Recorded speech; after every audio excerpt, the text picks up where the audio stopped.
Hey, this is Ryan Fowler. We're talking with the co-offensive coordinator at the University of Alabama, Mike Locksley. Coach, what has practice been like this week for you? You know, we've had productive practices. You know, obviously coming back off of a big win versus Clemson, as to be expected. You know, took a lot out of our guys, but as we've progressed through the week, we've seen our guys kind of bounce back, and we finished up our base practice days.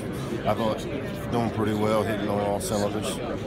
Coach, when you go back through your self-scouting during the month of December and you try to do things better, improve upon those, how much did you guys show all the cards on Monday night, or how many of those did you kind of put in your back pocket and say, you know, we might be able to need those next week? Because you feel pretty comfortable, I'm sure, in this. Yeah, we don't typically go in saving things for the next week because we try to take care of the present. And so what we tried to do last Monday was whatever it took to win. You know, obviously, you know, the way our defense was playing, it helped us tremendously as a matter of us not doing things to turn the ball over and hit some of the explosive plays, which we missed a couple, but we were able to make enough plays on the offensive side of the ball the way our defense was playing and our special teams.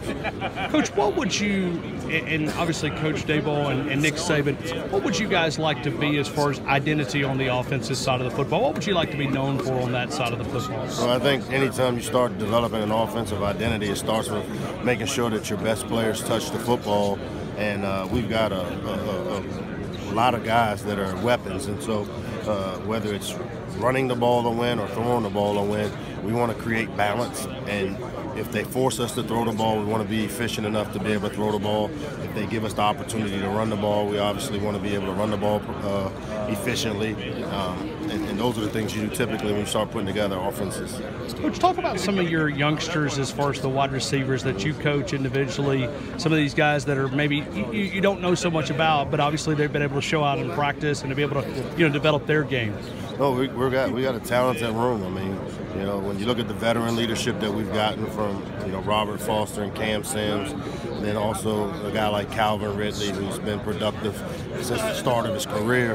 The young receivers have had some good guys to look up to. You know, you look at Smitty and Ruggs and Judy, and all three of those guys are really, really talented.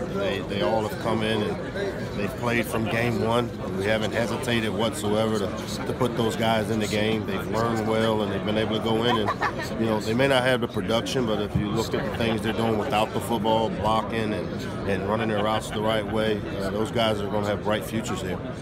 Coach, when you look at it as, from assistant coach perspective, working with Coach Saban, obviously you've been around this business for a long time.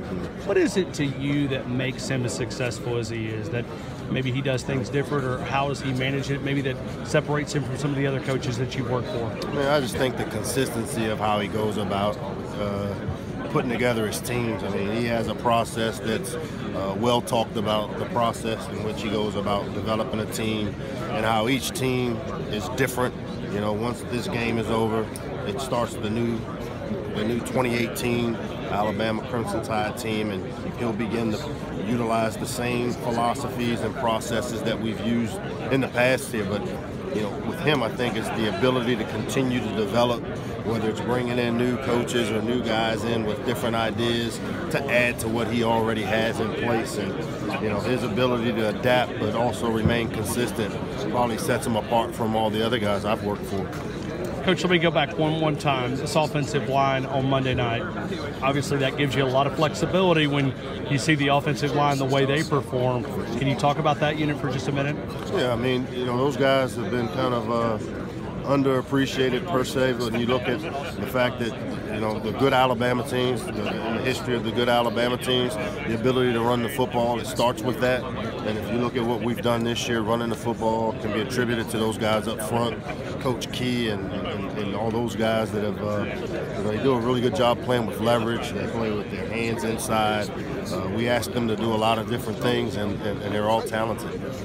Coach, thank you again for your conversation. Thank you.